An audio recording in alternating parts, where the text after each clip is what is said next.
with action. But how do we take action to create the career we want? Fortunately, we can learn from the experience of those who walked this path before. Imagine what it would be like to sit down with 8 distinguished professionals and talk about career success. The book Intelligent Courage does just that. The people we meet tell their career stories as learning experiences, answering the questions, what did you learn from your career that you did not learn in college? Think of their career stories as a set of field notes for you to analyze and use. Readers learn the recurring issues most natural resource professionals face, how the people we meet turned problems into opportunities, and how the narrators define the attributes of a successful natural resource professional. Intelligent Courage is valued by professors as a seminar textbook, valued by students to learn what to expect in their careers, and valued by professionals for advice on street smarts to use in any career. The more we learn from one another, the fewer sidesteps or missteps we take in our own career journey. So, whether you are just starting out or in the middle of a career, the wisdom shared in Intelligent Courage will positively impact your perspective and your ability to create a career of satisfaction and conservation achievement.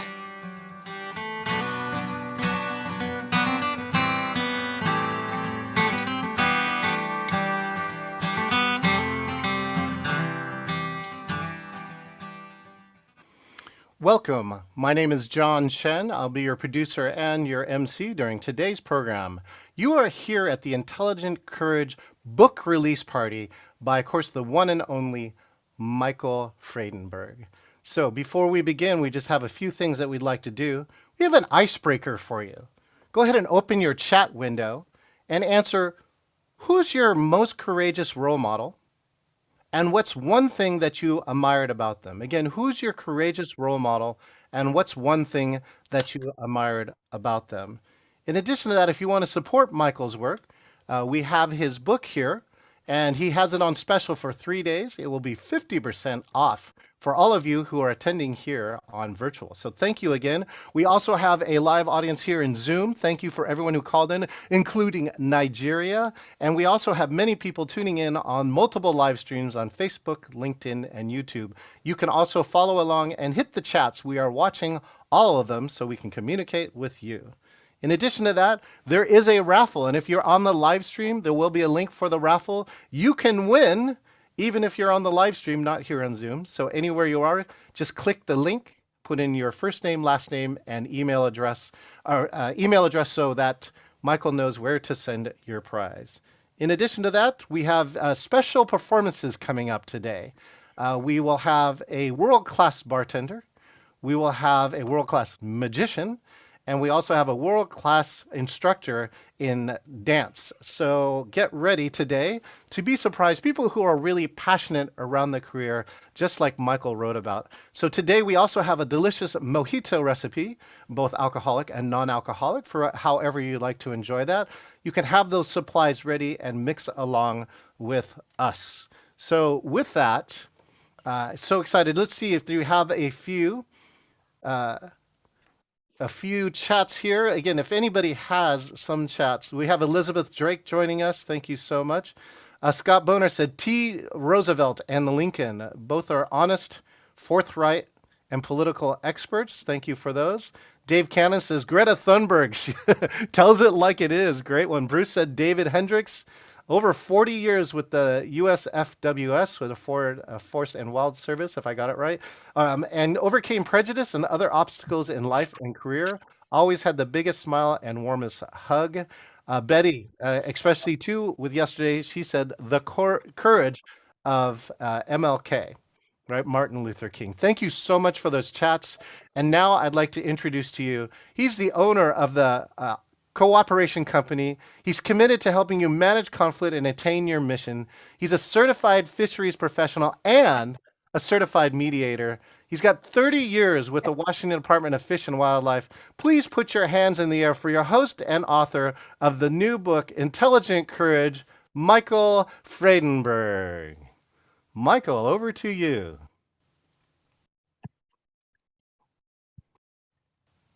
Oh, just one second, Michael. And let's get your mute. There we go. You got it? Yeah, I done made my first mistake. first of many I'll make probably the rest of my life. Got it. All right, let me start over. Thanks so much, everybody, for showing up. It's just a thrill to see so many people who are my good friends here and new friends that I haven't met in person yet. So thanks for coming. We're going to try to keep this moving along so you get information about the book, but you also have fun during the process. So we're all about setting this up so that we intersperse the spirit of all the people I've worked with in my whole career who like to have fun doing this kind of work, interposed with content. So we think we'll talk about the book, of course, and maybe share a reading or two from it. But let's kind of get into the spirit of this being something that's a bit of a celebration. Of course, a celebration for me. It's deeply personal when you write a book and you get it published. And so I'm celebrating the fact that I did the darn thing, and it's out on the streets now, and it's getting good reviews, and it's getting attention in Amazon, all of which I'm incredibly have a lot of gratitude about. But in particular, I'm so thrilled that you guys share that sort of spirit of accomplishment in the kind of work that we do. So let's kind of get in that frame of mind. There's a bit of a sad note that I'm going to begin on, and note that there's two people from Intelligent Courage that I interviewed in it that are no longer with us. So Andrea Meade Lawrence, the Olympic ski champion, passed away 2.5 or so years ago. And she was just this total inspiration for me to meet about how to achieve personal excellence. And then we just got the news this morning when we were logging on that Phil Peaster, the guy that spoke so passionately and so eloquently about values, passed away yesterday. So it'd be a big loss to the conservation community, especially those folks who are concerned about desert aquatic ecosystems. So let's kind of hold those guys, those two people in our hearts and our minds here as we celebrate the work we do, but also celebrate their many accomplishments, generating benefits that we will care about. I'm going to begin with just a reflection on the most common question I get on the book, and I'll just talk to you about it. People say, how did the book idea come to my mind? They ask me that question. And it's pretty straightforward. I and a number of my friends and colleagues in my year class, towards the end of our careers, got into the reflective mode like you often do, and started thinking about, well, what did our career mean? And what did we learn from it? And I got into the listening mode in those conversations and realized my friends and colleagues were telling these absolutely terrific stories about what their career accomplishments were, and then what they learned in the whole process of thinking about their career as a learning experience. Well, that was the core idea that I was able to bring together to create this book idea, is let's talk to some people who are just darn good role models and ask them in a variety of different ways, what did you learn in your career that you didn't learn in college that the next generation of professionals ought to know about? And these wonderful stories and wonderful conversations came out with people unpacking what was the meaning of their career and what did they learn. Then we put it together inside the wrappers of a book cover, and are hoping to hand it off to anybody with a career in natural resources, but especially young folks who are getting ready to begin their careers, and sort of passing on that sort of generational wisdom about, well, how do you think about creating a career that is full of meaning and purpose and satisfaction? And what are the difficult moments that we encounter in a career? What are the highs that we encounter in a career? But most importantly, how do you manage yourself? How do you manage your career so it'll be something that you want when you're into it? So that's the main question that the book tends to try to cover. And so we'll be reflecting on that several times as we go along. And then towards the latter part of the program, you're going to get a chance to meet some of the people who are interviewed in the book and ask them questions. So you might be thinking ahead, if you wanted to ask one of our narrators, the book narrators, a question, what that might look like. And we'll give you some more prompting when we get closer to that. But right now, for this particular moment in time, let's just think this is a party. And you can't have a party unless you have terrific beverages. And so we've got with us a bartender from Moldova who's a master world-class bartender that's worked in Michelin star restaurants. And his YouTube channel has over 1 million views of him doing his thing. So I'm incredibly pleased to introduce you to this guy who is passionate about what he does, but passionate about making people feel good in these sort of celebratory environments. So please meet George Bodestian. He's going to show us how to make one of Ernest Hemingway's favorite drinks. So, George, take it away. Show us what we do. I got all my ingredients here and I'm ready to go. Hello, everyone. I hope everyone is well. And thank you very much, Michael, for inviting me to this party. I'm really very excited. And first of all, I want to see the glasses. Who have the glasses today? I see only one. Okay, let's go through to everyone slowly. Today we'll prepare one of the most famous cocktail in the world. It's type of a cocktail which you can drink in all type of season. Like I'm from Moldova, it's Eastern Europe. Now it's winter, it's very cold outside, but it's easy. We can drink the mojito at this time. So this cocktail is coming from Cuba. People who like, they can drink it with alcohol. For it's we need white rum. I have for today Angostura white rum. You can use any other rums, but it should be the white one. It's made with mint. Mint is one of very important part of the cocktail because it's giving this refreshing and iconic style of the cocktail. Sugar, if you like to be with sugar, it's one of the most flexible cocktails in the world. You can do it with everything. Just the method is the same, but the ingredients can be different with passion fruit, with cucumber, with watermelon, with everything. So let's start slowly with the glass. So here we have the glass. All the times when I'm starting to make a cocktail, especially mojito, I would like to take 2 leaves of mint and to just wash it like that. It's giving a smell of the glass. So after that, when you are drinking, your hands will smell all the day, and it is nice. When mint is have a very refreshing smell, so it's nice. First of all, we have to give some smell to the glass. I hope everyone see perfectly what I'm doing. After we did that, we have slowly to start to cut the lime. Sorry,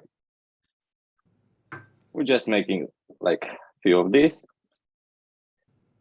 Since now we're in home, we can use any type of tools that you have in a home, like fork, spoon, everything. It's easy.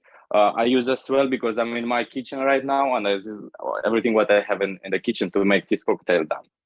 So we'll take this half of the lemon. We're just squeezing in the glass.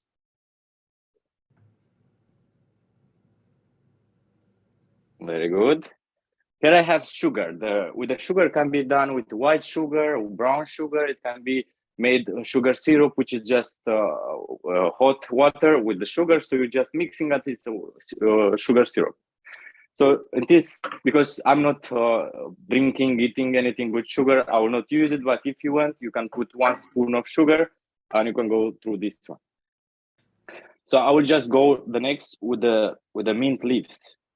So the best way to open the flavor of the mint is to cut it like that. Just cut it in your hands.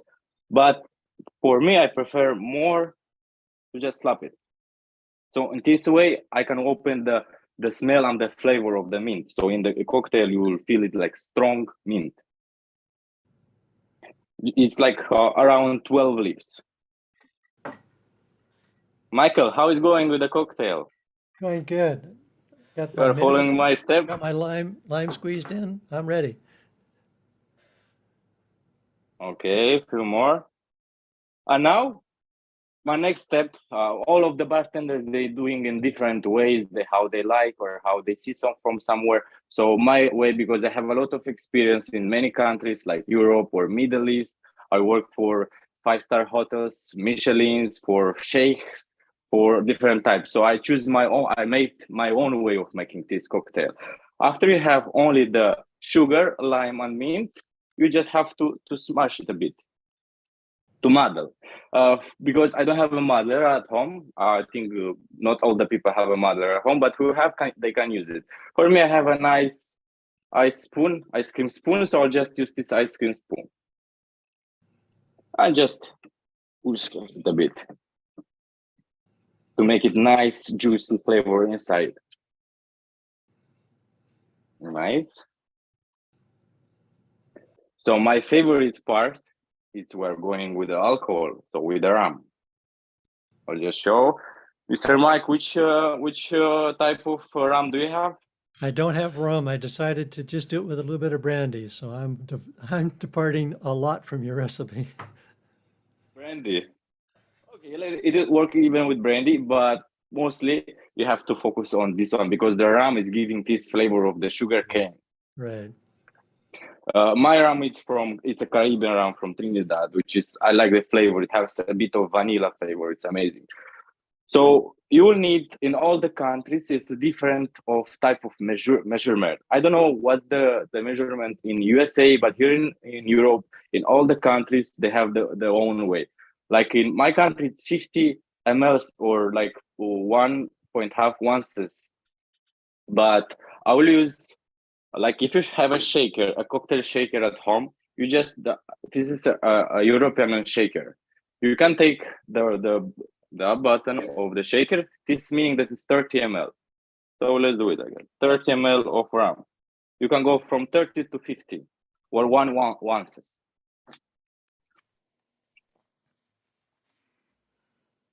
After we did that, we need to add some ice.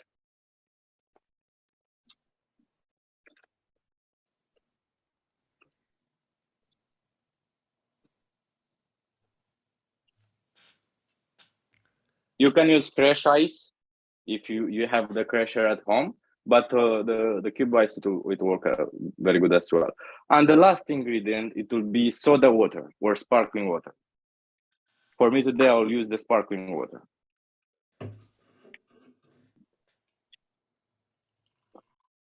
Just fill up the glass with the sparkling.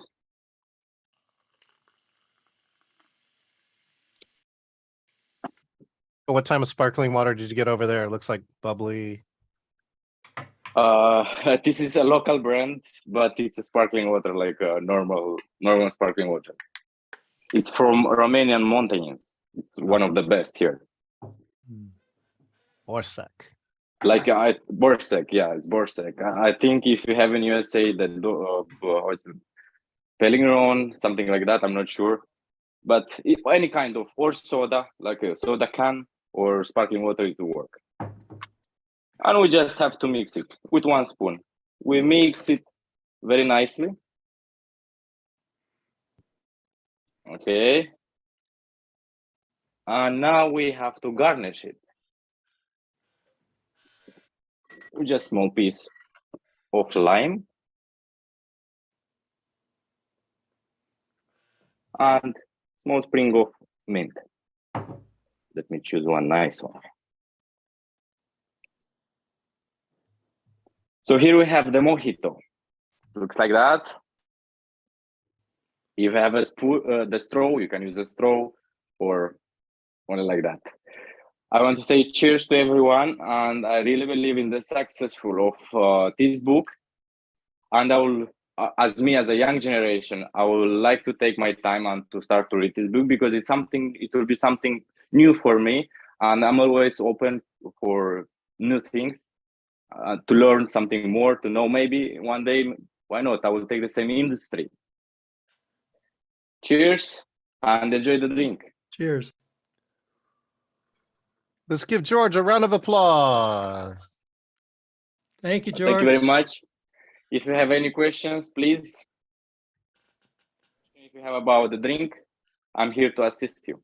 Drop it in the chat and George can reply to you. So when I approached George about this, we had a conversation about why he might be wanting to participate. And he said, I always like to try a new challenge. So, and you succeeded admirably. So thanks very much for helping Thank you, us out. George. Clap, clap, clap, clap.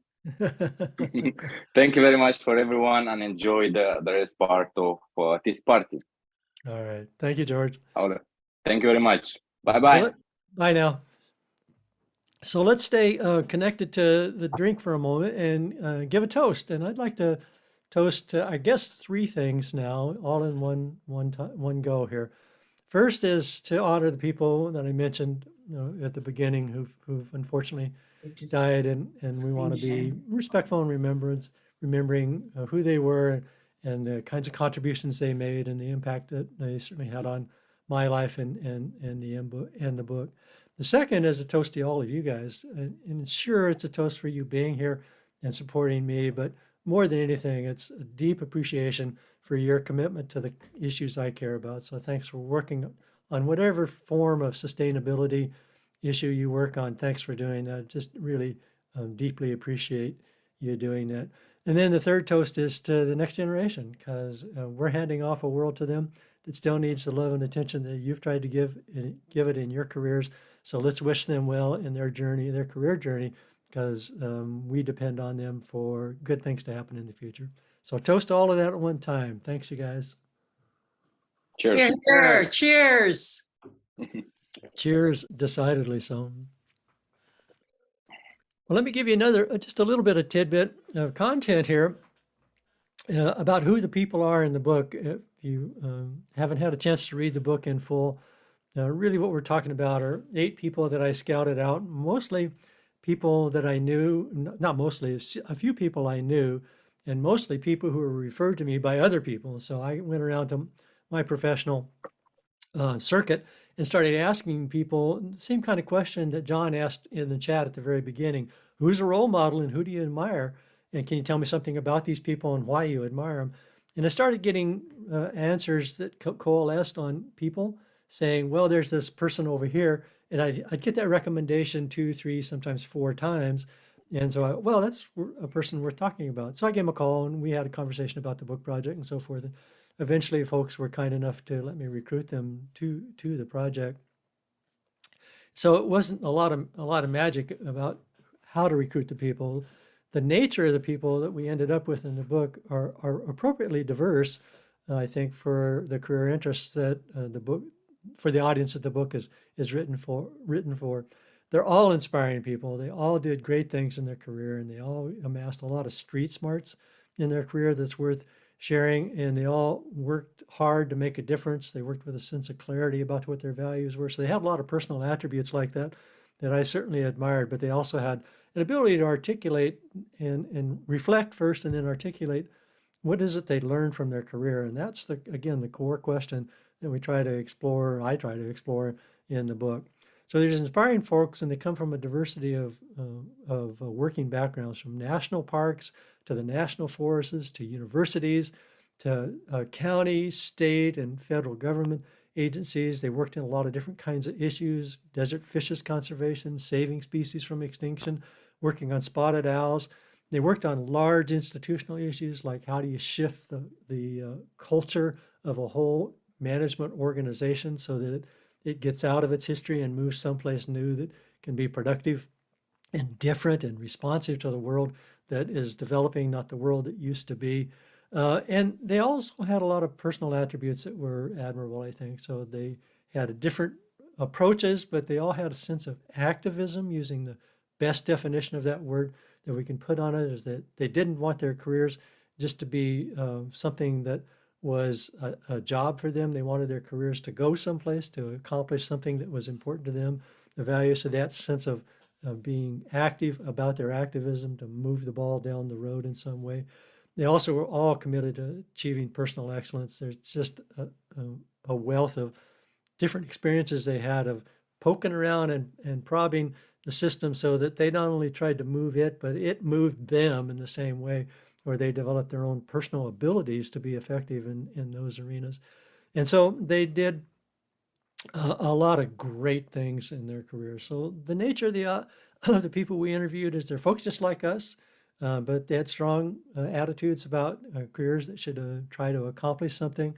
They worked in a diversity of institutional and issue backgrounds, and they had the ability to be articulate about their career as a learning experience and share that with us. So that's sort of the warp and the weave of what is the main attributes of the people in the book that made them candidates and worthy candidates indeed to be interviewed and profiled in the book.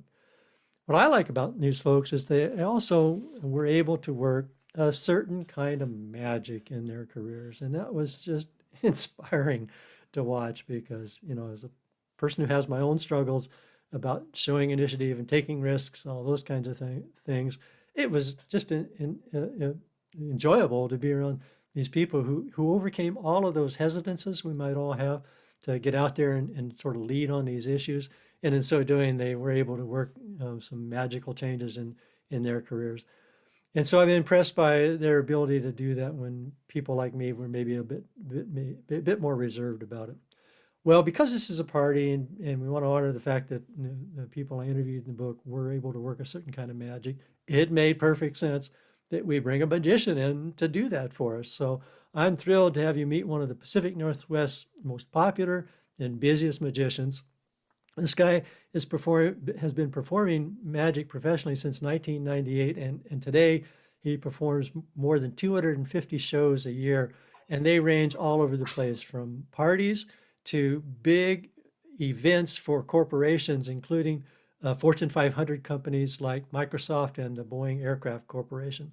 And that magician is Jeff Evans, a good friend, a good mentor to me, and just a darn fine entertainer. So Jeff, can we turn to you, and would you be kind enough to bring some magic to our party? 10, 9, 8, 7, 6, 5, 4, 3, 2, 1. Ladies and gentlemen, please welcome the amazing magic of Jeff Evans.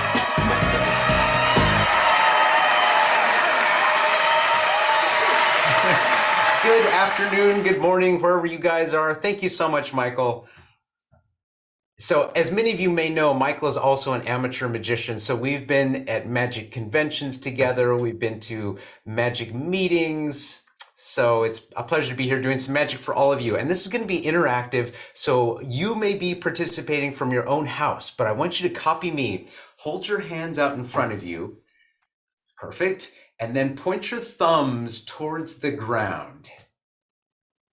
Nice. Loop your hands over and clasp your hands together so you're holding your own hands. And if you're doing exactly what I'm doing, your thumbs will automatically point to the ground. So when I look at the video camera, I see everyone's thumbs pointing to the ground. That's good. That means we're synchronized. And then I want you to copy me. If you can, point your thumbs sideways. One way is easier than the other, so go the easy way.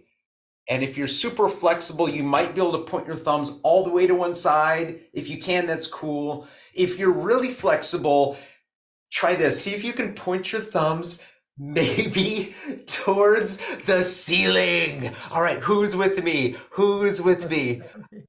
That is not easy. Don't worry if that didn't work. I actually have two left hands. Yeah, this hand's actually photoshopped in, but it looks really good. Yes, it does. One of the cool things about doing magic for Zoom is that I can do magic with tiny items, and just by holding it closer to the camera or even zooming in a little bit, I can make it look really big. So I have a little contraption here that used to be a coin wallet, and this is where I carry my money. And this happens to be a 50-cent piece, but I also have a bunch of coins in a little container. And I would like a volunteer from the audience. And John Chen is kind of the MC, the director here, the producer. So John, if you can find someone who is like paying attention and looks like they could help out, if you want to just add a spotlight to them, it could be anyone. I got two people. I got Rick and Sandy Moore. Cool, awesome. Let's Hey. make sure they're unmuted. Let's see if they can say hi. There you Hello. go. What are you doing? Hey, thanks for helping. So what city are you in? We are in Colville, Washington. Sorry, I'm going to close my little chat room because I have a small screen here. There we go. Okay, Colville. I've been to Colville. It's kind of northeast Washington. Yes, indeed. Yeah, not too many far from people the have, so. border. Cool. So I'm going to actually switch to an overhead camera because it's going to be easier for you to see these coins. I have, this is a 50-cent piece, but I also have a couple of quarters. That's a nickel. I've got pennies. I've got a bunch of coins. Sandy, I'm going to have you do this. Take a wild guess. How much do you think all this money is worth? Now, I don't want you trying to zoom in and count the money. Just use your best intuition. Okay, I'll say be precise. Be precise to the nearest cent. How much do you think this is all worth? Okay, $2.26. Oh my gosh, you just read my mind. How did you know it was $2.26? Except for one thing, these actually are not coins. That is very good. It's a picture of coins. They used to be real, but then I took a picture of it and I printed it out. And the weird thing about video is that things that are 2D look 3D on video. The other weird thing is that on the back of the photo, I actually wrote how much the money was worth, and it's $2.20. Thank you so much for helping. Thank you. Now let's try something with everyone. I want you to think of a number between 2 and 12. No, between 3 and 12. Everyone right now think of a number between 3 and 12. And in a moment, I'm going to bring up a picture of a bunch of fruits. And these are going to be numbered from, well, they're not all numbered, but you can see a little circle that says start here. So I want you to take your finger and point to that little circle where it says start here. And you're going to move your number going in a clockwise direction. So for instance, if you were thinking of the number 3, you would count 1, 2, 3, and you'd end on the watermelon. But I want you to do it for your number between 3 and 12. Go ahead and do that now.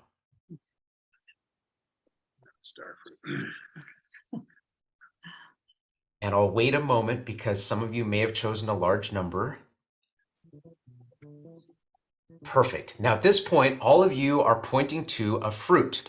It could be grapes, it could be a kiwi, it could be a dragon fruit. But now to make it even more random, whatever your special number was, I want you to move counterclockwise the same number. So if the first time you moved 4 places, now you're going to move 4 in the opposite direction. So go ahead and do that now.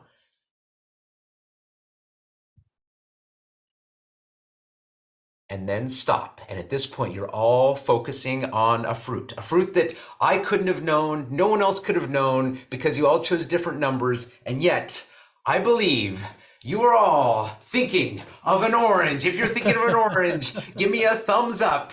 Yay, oranges. Everyone's thinking of oranges. That is amazing. That is great. That's cool. Oh, that's the cool thing about these virtual shows. Ooh, wait, my camera just did something weird. I hope. Are the colors okay? Mm-hmm.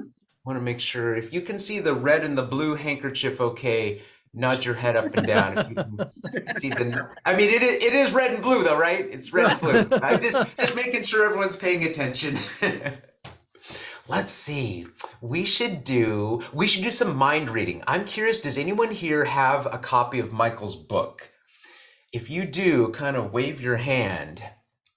Now we're going to find out if people actually buy your book. Oh, John, if you could find someone, oh, and it's also an ebook version, so that works too. John, if you could find someone who has a copy of the book, maybe the print version would be more fun. I'm going to bring up Patrick Contour. Patrick Contour. There you are. Hi, Patrick.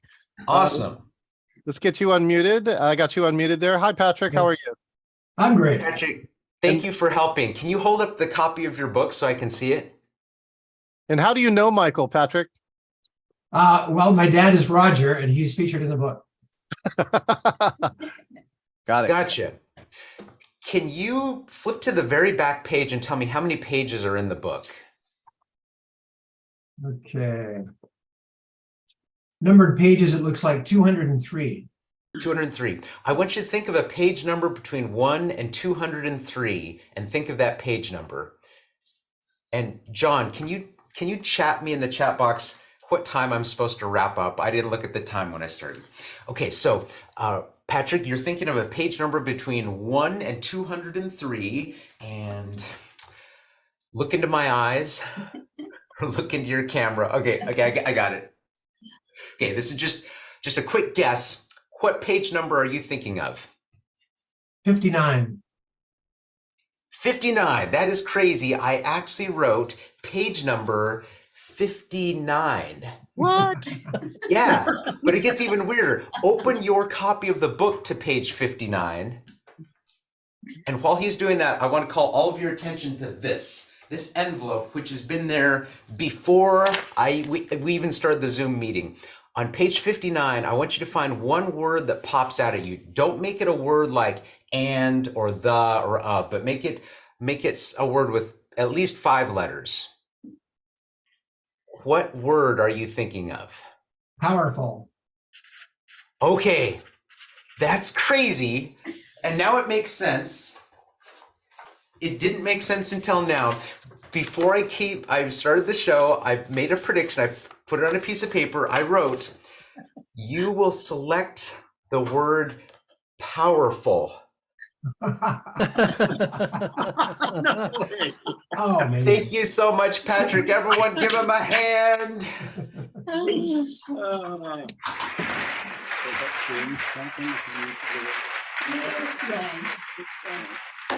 All right, folks, it's time for one last thing. It's time to play the tic-tac-toe challenge. So I need to find someone who is ready to challenge me in a simple game of tic-tac-toe.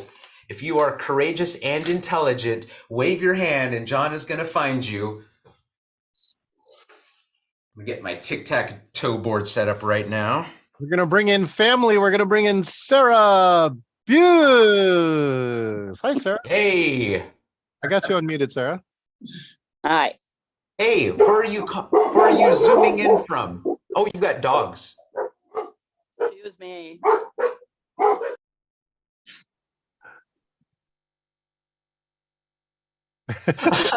You know what? You know what? Maybe we better have someone else just because. Looks like she's going to be dogging. Yeah, no, totally fine. Totally fine. Thank you. Okay, somebody else. The dogs knew I had treats. We got Scott. There, I think Scott might be dog free, and he's got lots of books in his house. Hi, Scott. How are you? Scott. Very good, thank you. Scott, you know the rules of tic-tac-toe. You've got to get 3 in a row, either horizontally or 3 in a row vertically. And I also have a little piece of paper that I'm going to leave kind of right there in plain view over my shoulder. That's going to be important later. Okay. And the prize is whoever wins this game of tic-tac-toe is going to receive 50% off of the book. Today only. Got to get it today only. I'll be the X's. So do you want to go at A, B, C, D, E, F, G, or H? Let's go at A. A, right in the corner. This tells me that you know tic-tac-toe strategy because this is a smart move. So I need to also be smart. I'm going to counter it with the famous Switzerland strategy right there. And I'm already getting excited because I have a chance to win on my next move. So do you want to go at A, B, C, D, which I do not recommend, E, or F? I have to do D.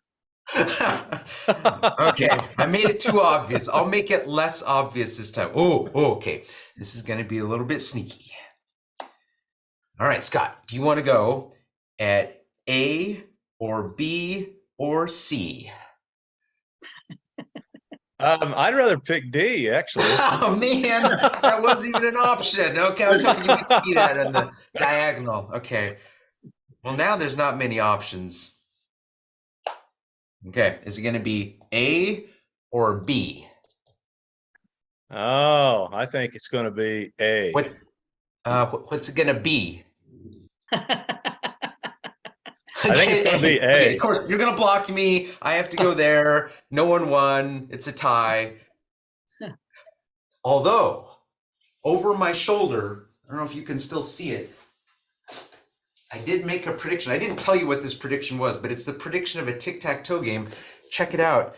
I predicted OXO. You and I, we just played OXO, and I predicted OXX, OXX, XOX, XOX. Wow, very good. That's the first time this has happened again. But hold on, we haven't just been playing tic-tac-toe, we've also been making a puzzle.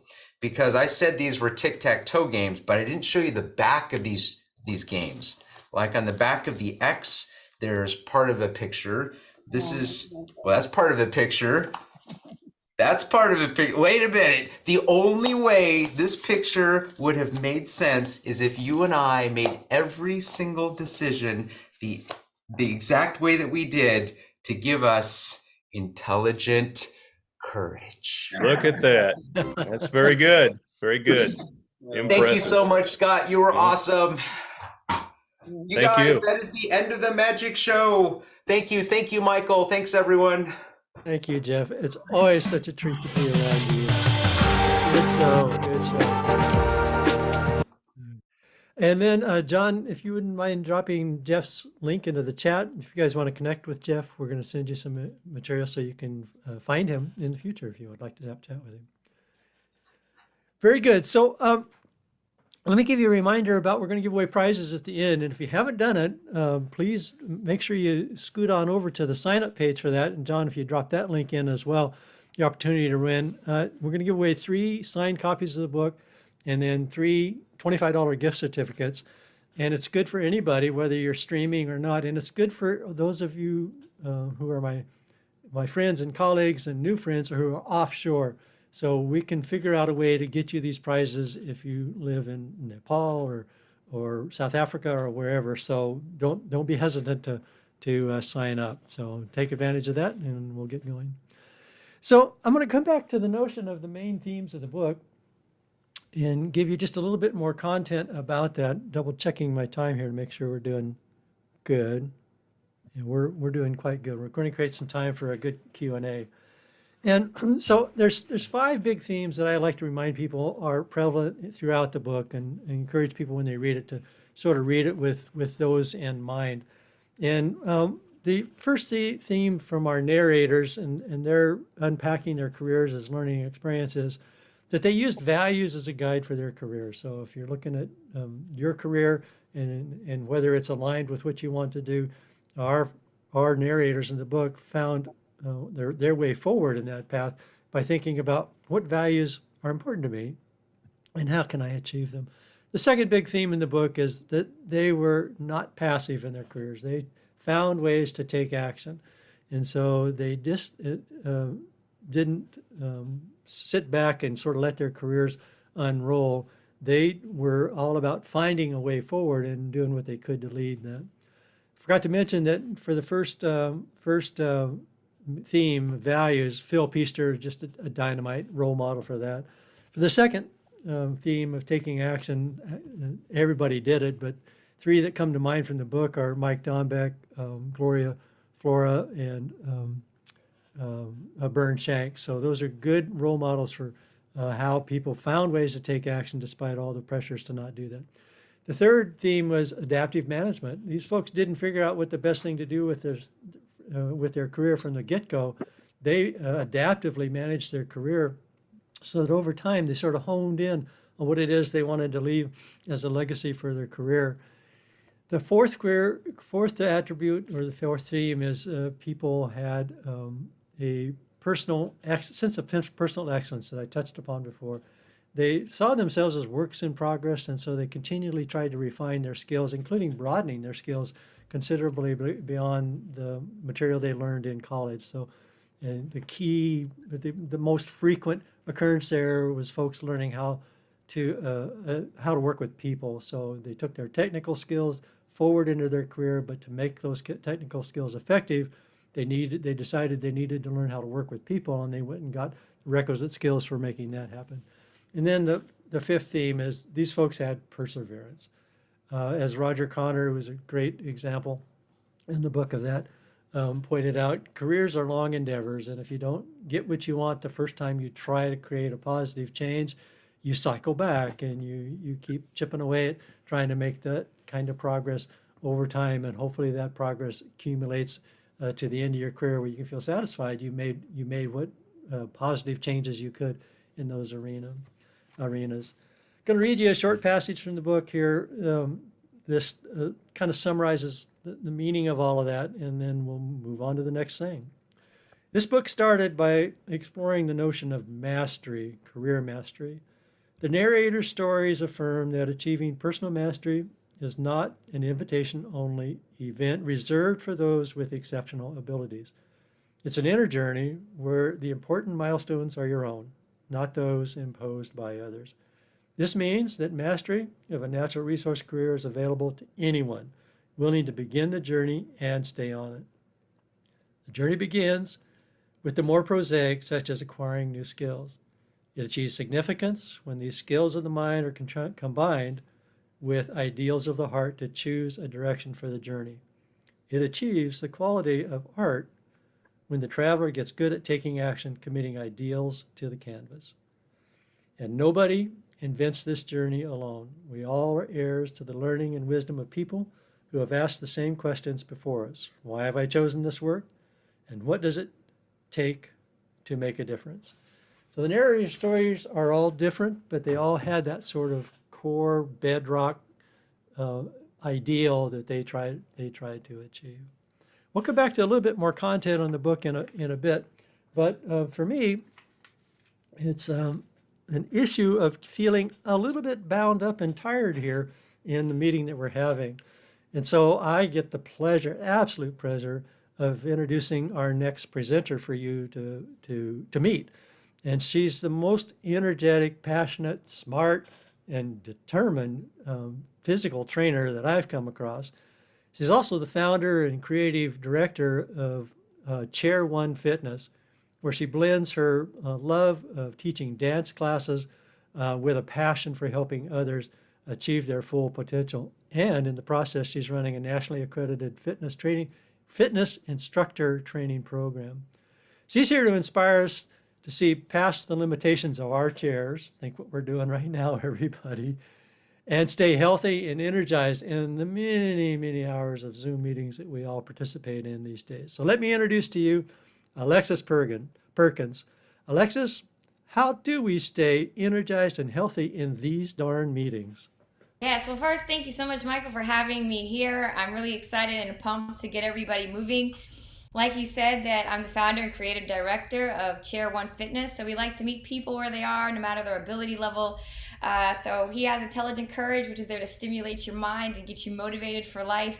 And I'm here to get your body moving. So I hope that you guys will participate with me, meaning if your cameras are off, turn them on. And if you thought that you were going to stay stationary, that you're just going to back up. And we're only going to do one song, only one. So I believe, and I'm optimistic, that we could all do one song. Does that sound something that we can all do? Yes?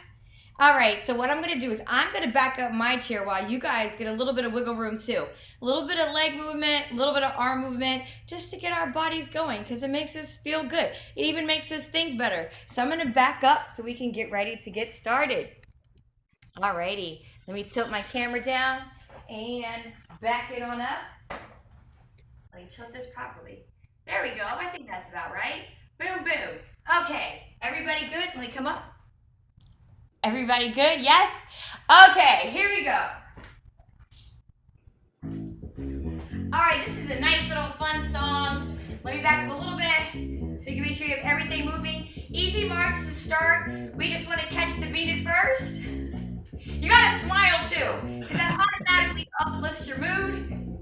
We're gonna have knee lifts. Lift and lift. Nice control. A simple knee lift is gonna engage that lower part of your core while also getting your legs moving up and up. Nice and easy. We're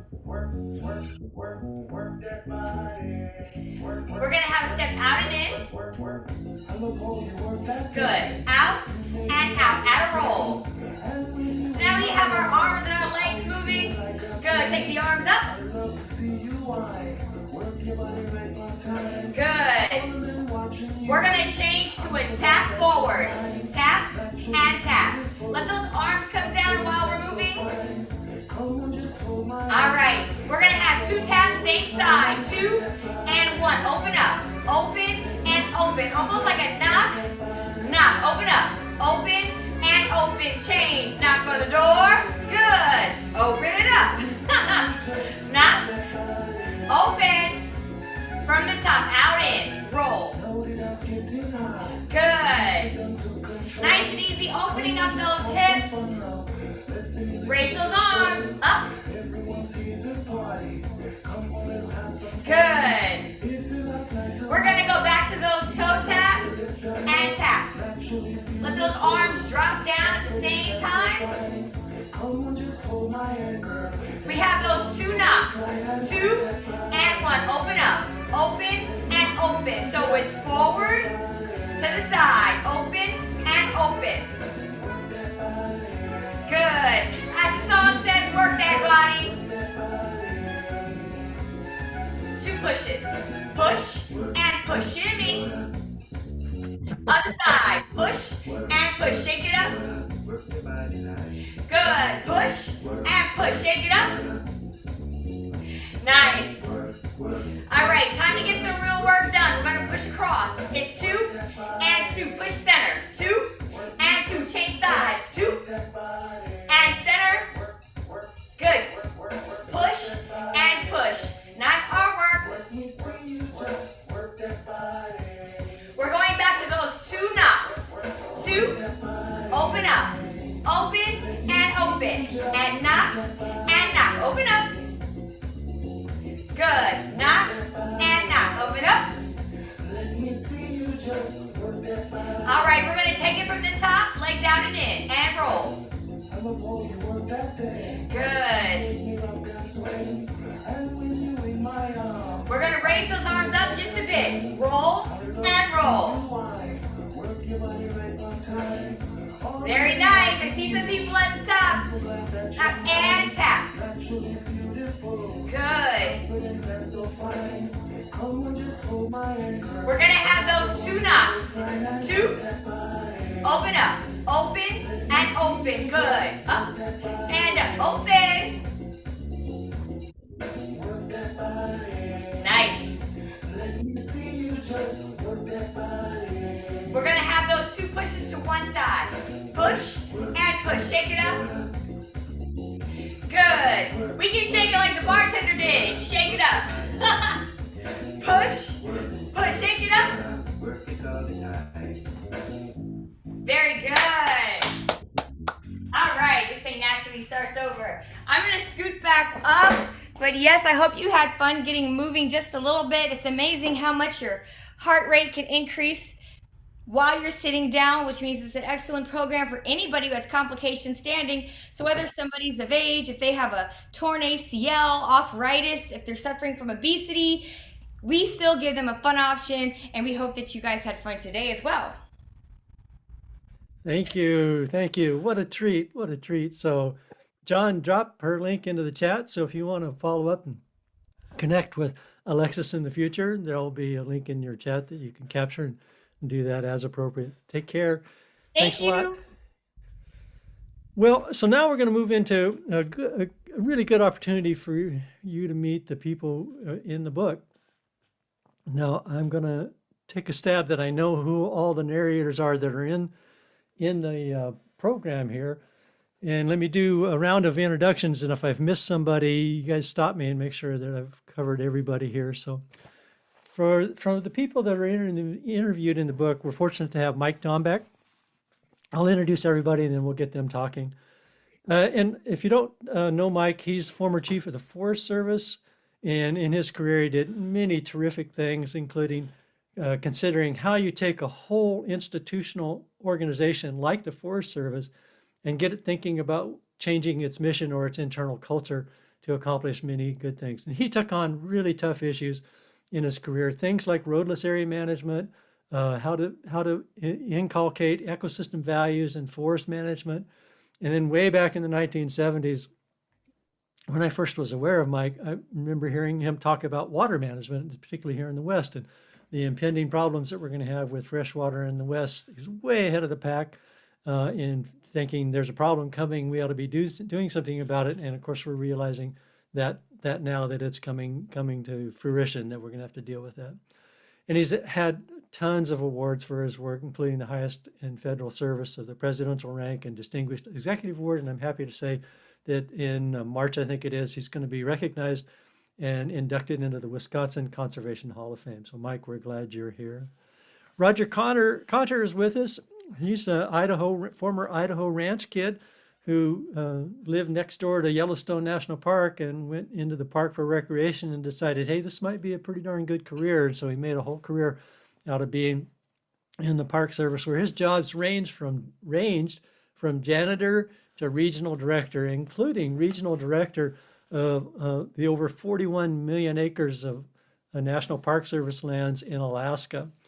And he was also a trendsetter on a world scale as well, where he was the Secretary General for the second World Conference on National Parks, which set the wheels in motion to create a worldwide network of national parks as a world knitted together World Heritage System.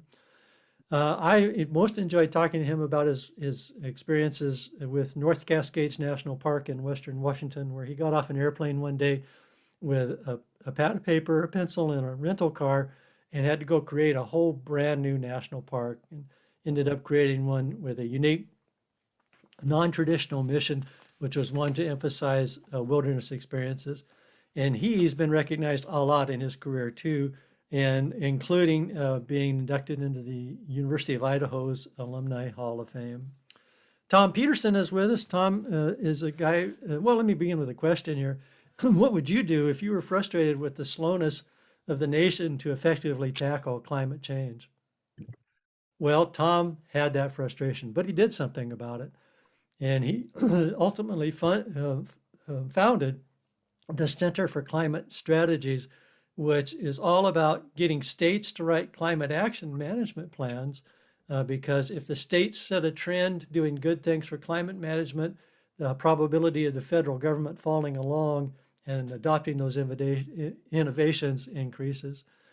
And so he's began his interest in doing this kind of stuff, getting people to cooperate way back in college, where beginning in his Christian Fellowship Club and working through state government jobs that he's had, and through teaching at a university, and now in the Center for Climate Strategies, his focus has been how on earth do you get people to cooperate on these kinds of issues, especially big issues, and take good action. And along the way, he's got his own array of awards, 2 gold medals from the EPA, for example, for his work on forest management. Think spotted owls there, and you're good to go. I think I saw her I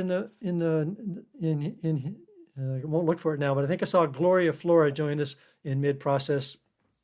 And so I'm so pleased she's here as well. And she's a person that is a good role model, because let me pose another question to you. How would you handle a $1 billion decision on the Lewis and Clark National Forest on the Rocky Mountain Front Range to allow or not allow oil and gas development? How would you go about constructing yourself so you were prepared to make that decision emotionally inside yourself, but also get a decision that would live and work in the institutions? Well, she did it. And so in the book are good stories about what that process was like for her. And you're going to and you should also understand, again, we've got another big award winner here, where the best ones are at the end of this little list here. So Wilderness Society's Muir Award, recognized for exemplary decision-making from the Natural Resources Council of America, Behind the Headlines Award from the Project on Government Oversight, and even Environmental Hero Awards from Sunset Magazine and Vanity Fair Magazine. So I'm really pleased she's here with us. So I think that's it. Is there any other narrators here? Speak up if you are. So I need to know if you've had the opportunity to come and attend. Okay, I think again, Mike. Oh, sorry, Michael. I just want to make sure. Gloria is here, I believe. She just doesn't have a camera on. Okay. And if you want to unmute, we can just make sure that she's here. Thank you so much. Sure. Gloria, with you, be kind enough I'm here, and I apologize. Have some video issues today, but my voice is good enough, I think, and so happy to be here. This is really fun, Mike. Thanks. Cool. Good. Well, let's have our narrators give us some opening remarks here. I asked them, is there something you'd like to share with the audience? And so give each of them a little bit of an opportunity to greet you and share whatever's on their mind about it.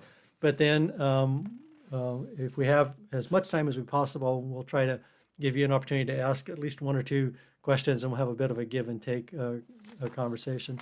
I think we'll take them in this order. Roger, Tom, Gloria, and then Mike will go in that order. So Roger, would you care to say something? I would care to say a little bit. There was too much sugar in my drink, so I'm working on it. But all jokes aside, I appreciate being included among such a great group of high achievers. Their input is refreshing and it's realistic. I keep reading Intelligent Courage over and over, and it deserves that. Its strongest points are timeless.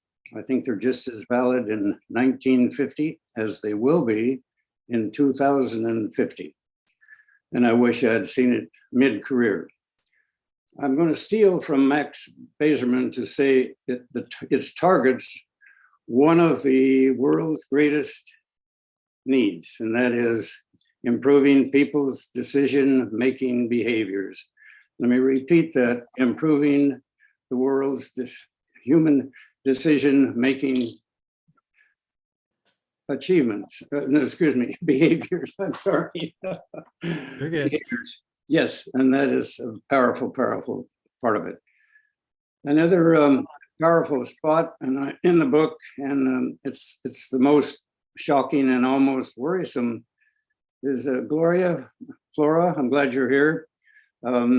Your coverage of the Jarbidge River fiasco in Nevada is just a wow. And please go to page 49 if you haven't been there. There's a non-surprise. I just gave the new printing to an FBI agent, a school teacher, and a hydrologist.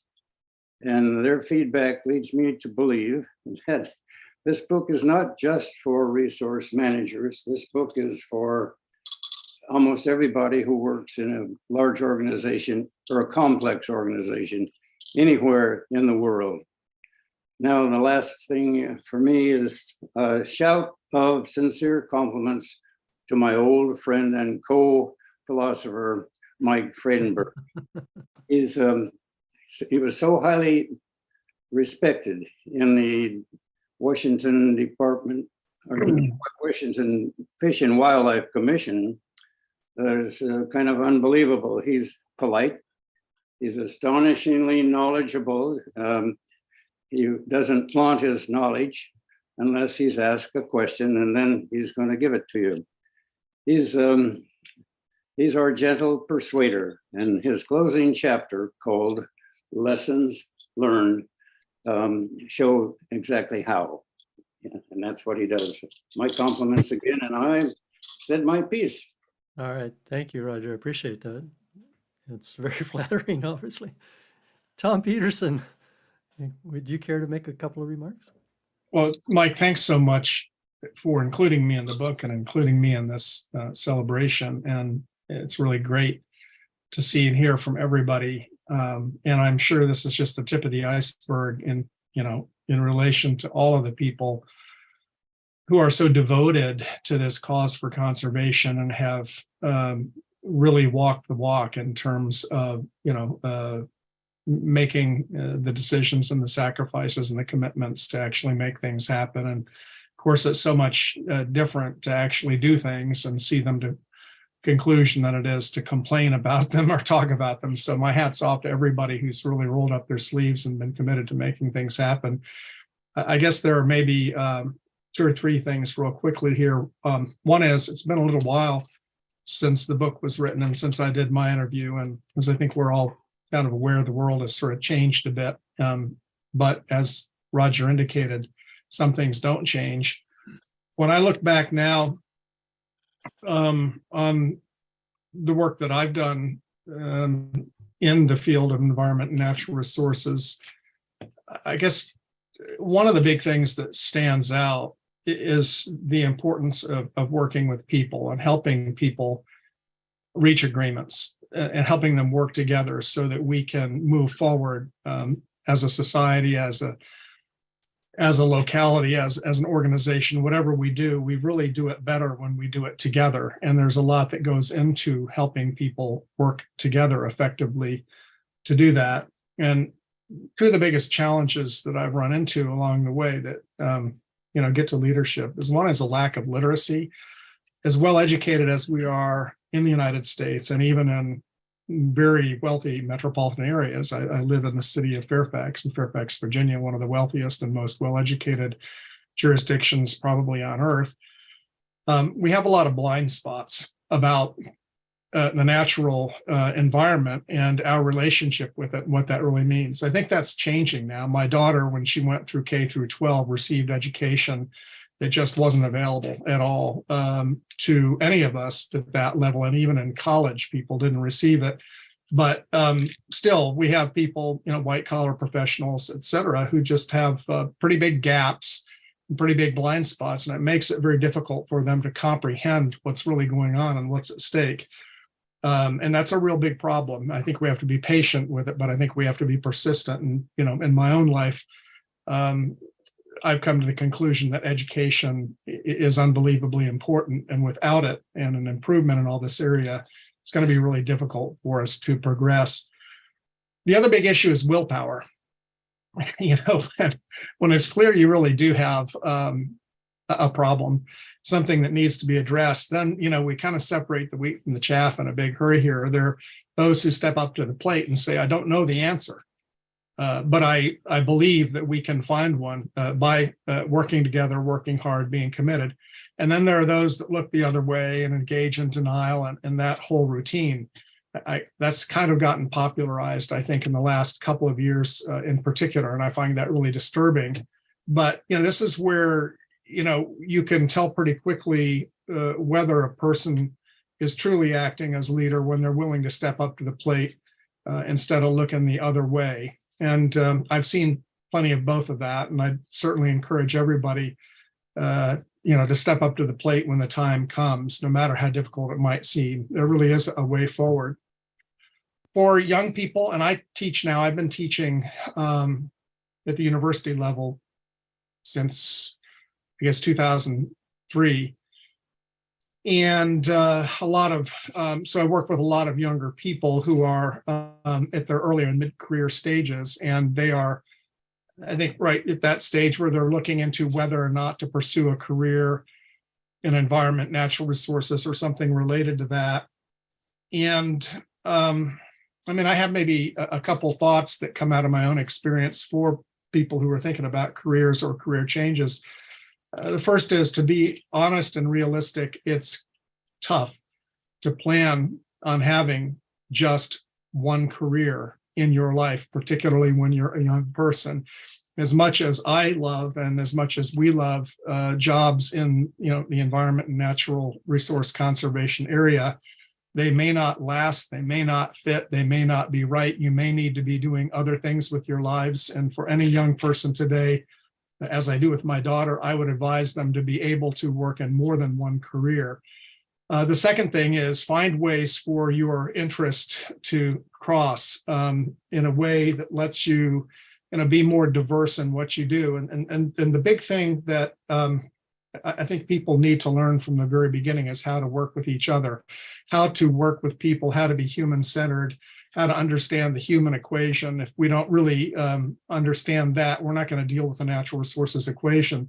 My daughter is a psychology major at James Madison University. It's been incredible to watch the preparation she has received in being able to work with individuals and groups on all kinds of issues and to help people address things that need to be addressed. And that's a skill set that I wish I had when I had gotten started. It's a skill set that I would recommend for anybody getting into any field, because it's really tough to succeed individually and to help others succeed unless you do that. And I just look back again in my own life and the overwhelming importance of being able to work effectively with people and to bring them forward, help close the information and literacy gaps they have, help improve their willpower, help in getting them to work with other people, whether they're used to doing that or not. Those are the areas that I think are really very important for us to continue to progress in. And once again, Michael, thanks so much for the opportunity to join everybody today. Great. Thank you, Tom. Very nice. Gloria, would you care to make some remarks? Hi, everybody. Thank you so much for inviting me to join the party, Mike. It's a great deal of fun and quite a bit different from my normal work here. So I am also just still very honored to be included in your book. And with my fine colleagues, I've had the opportunity to work directly with Mike and with Tom. So it's a pleasure to see them again. And I do want to update folks. If you have read the book, one of the things that I was involved with was protecting the Rocky Mountain front in Montana. And when I was forest supervisor there, I put it off limits to oil and gas leasing for a planning period, 10 to 20 years. Well, after I left the Forest Service, I went back to Montana and co-founded a collaboration or a coalition to protect the front. And we've been wildly successful, even during the Bush administration and other times when people wouldn't think we would be successful. But we had a great team. We have a great team. We're continuing to work. The good news is that after a 7-year effort for a citizen-based conservation legislation, we were able to get the Rocky Mountain Front Heritage Act passed. And within that act, we were able to secure 67,000 acres of new wilderness, which was the first new wilderness designated in Montana in 32 years. And we were able to, yeah, woohoo, I'm pretty excited about that still. We were also able to deal with the existing leases through some very innovative work. And so there is only one lease left of 81, and we are fighting tooth and nail still in the courts to try to eliminate that last lease. So good news on the front. Nevada still continues to be let's see, I'm trying to think of a polite word to use here, but a storm of certain natures. So, and I'm still fully engaged, working full time with my nonprofit, Sustainable Obtainable Solutions. And one of the things that I do is participate in a local collaborative with the Colville National Forest. And very proud to say that the Colville has been a great forest to work with for the most part. There are some caveats. But we were able, with the collaborative and working with the Forest Service, to take a very small 1-million-acre forest and really create an amazing amount of not only productivity, if you will, by vegetation treatments that really help the land, but also those byproducts that came off the land were able to support a couple of mills and a mass timber plant, and I think that we were treating the land really, really well, and showing that it could be done. You could have your cake and eat it too. Well, there's a little bit too much interest in the cake right now, so we're working on fixing that. But yeah, so it's been great to see the change in the agency. Some things have. I'm sadly surprised sometimes when I encounter some of the older ways of thinking, but it has made significant progress. So it's great to see that.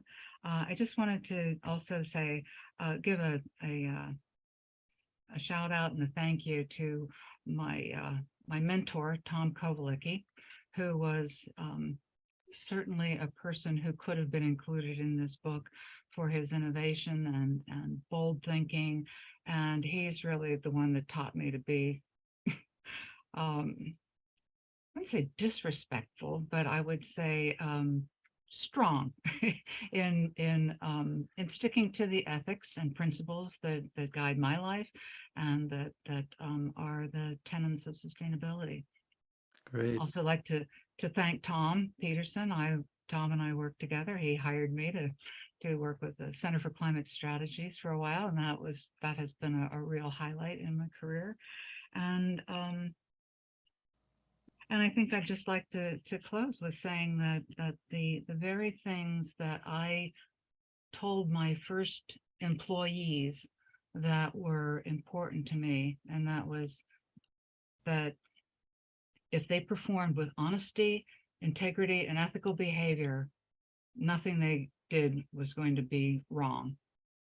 And And also that the quotation that I still have on the back of my business card, which was on the first business card I ever had with the Forest Service, is from Aldo Leopold. And that is, there are two things that interest me: the relationship of people to their land and the relationship of people to each other. And that continues to this day. So thanks everybody for showing up, and thanks again, Mike, for hosting, and thanks to I see some local faces that I very much like. So thank you, Rick and Sandy. Thanks so much, Gloria. So we're going to give the last word to Mike, but to keep us on schedule here, so we end at 12:30 Pacific time. We will not have time for questions and answers, but what we are going to do is that I and anybody else who wants to can hang on after 12:30, and we continue this conversation. But with that, Mike, can we give the last word to you, and then we'll go into the closing things we need to do. Well, yes, thank you, Michael, for doing this. You know, when you contacted me about the second run of this, I wondered what you were going to do.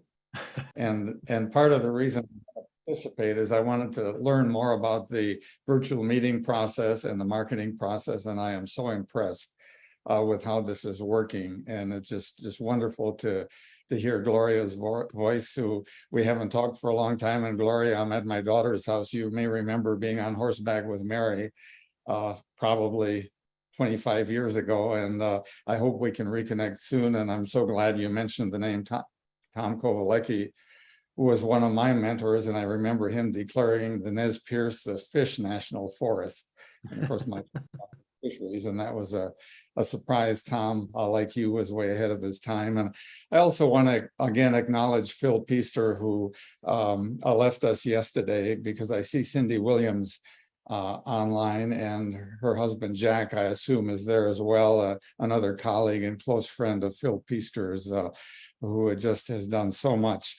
I'll be brief, but I want to just mention a few things, and that's that we're only given a few times to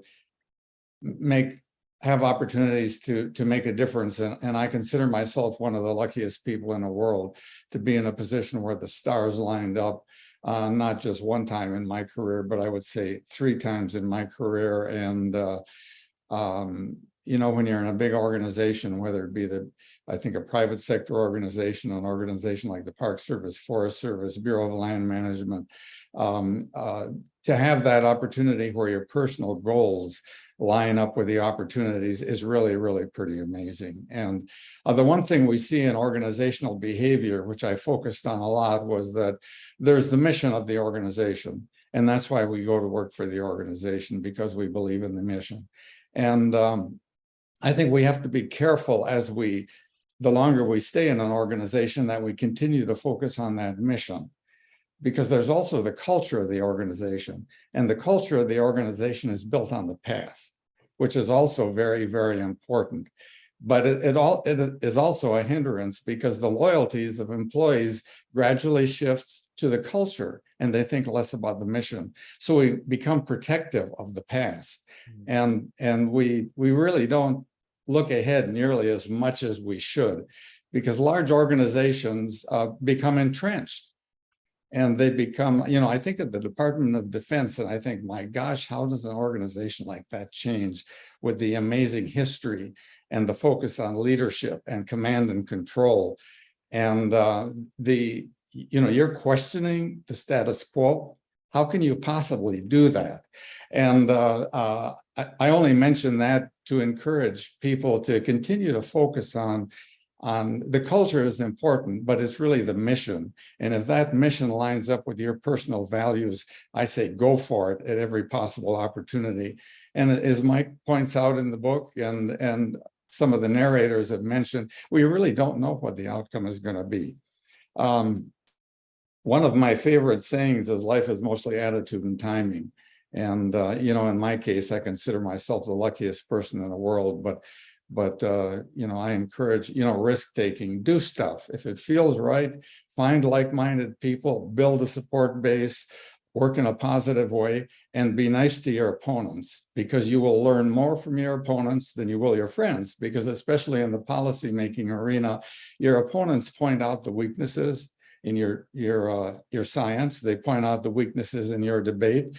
They show you where the potholes are in the road, and then you can fill them up and continue to move forward.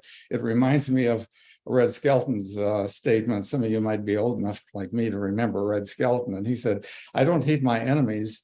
I made most of them."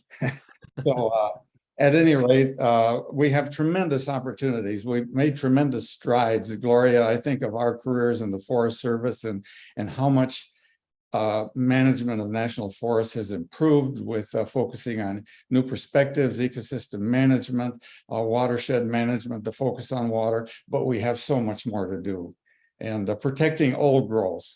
Where are we ever going to have old growth forests in the United States? Probably not private sector, probably not industrial forests. It's got to be national parks, national forests, wilderness, or largely mountains, not all. So the future of the forest, in my view, is water. It's old growth, and that's where we should be headed. And let's provide a support base for employees and leaders to move in that direction. With the focus of climate change like we have today, the opportunities have never been better. So I'll just stop there, and thank you again, Michael, for all that you do. Well, thank you. And thanks so much for the compliments, but compliments to you guys, because if the book has merit, it's simply because it's a vehicle to tell your really gratifying stories. The reality is we only have about 10 minutes, and John Chen, I'm going to invite you to come back in here and give away some stuff. And now again, we're going to hang on, at least I will. I don't know about everybody else's schedule after the fact, and we'll continue this conversation. I have a particular interest, if you're available, Bindu, to meet you after the session. So if your schedule permits, please stay on. I'd like to meet you in person and have a brief conversation with you. But John, give away some stuff. All right, we have 6 prizes. We have, 16 people on the wheel.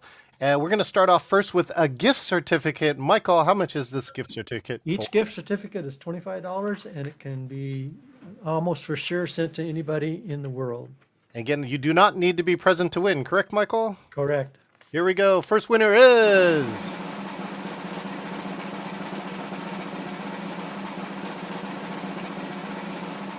It's Terry! Terry Schmidt.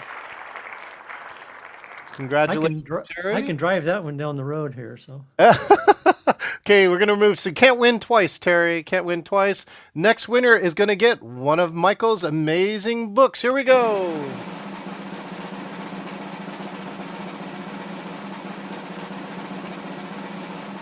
Bindu. Bindu, you get a copy of Michael's book. How do you know Bindu, Michael?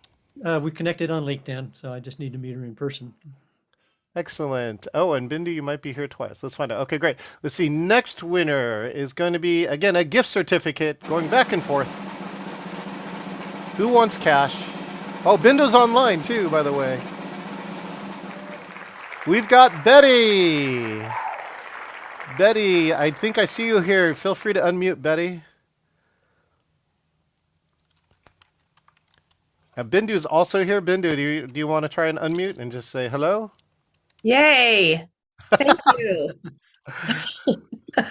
There you go. That's Betty. Thank you so much, Betty. Yay! Thanks and congratulations, Mike. What a great party! I'm looking forward to reading your book. Thank you, Betty. There you go. There's Betty, and look at she's got the beautiful skylight windows today. Okay, coming up next. Let's see, we just gave away a gift certificate, another copy of Michael's books going to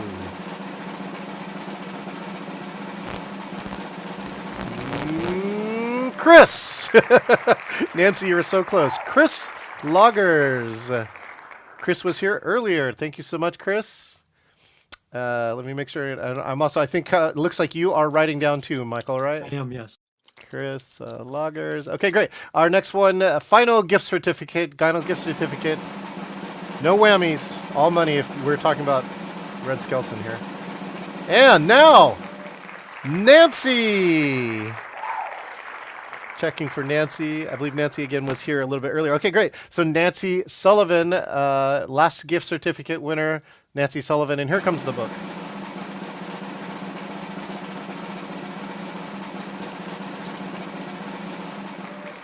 Scott! Of course, Scott. Great job, Scott. Let's see, Scott, of course, was here on the panel. Thank you so much, Scott. Some of you already have the book. If you want me to send it to somebody else, send me an email and I'll send it with your name attached to it. Excellent, Michael. I think you have some closing words for us. I do. Thanks, everybody. So we've got just enough time.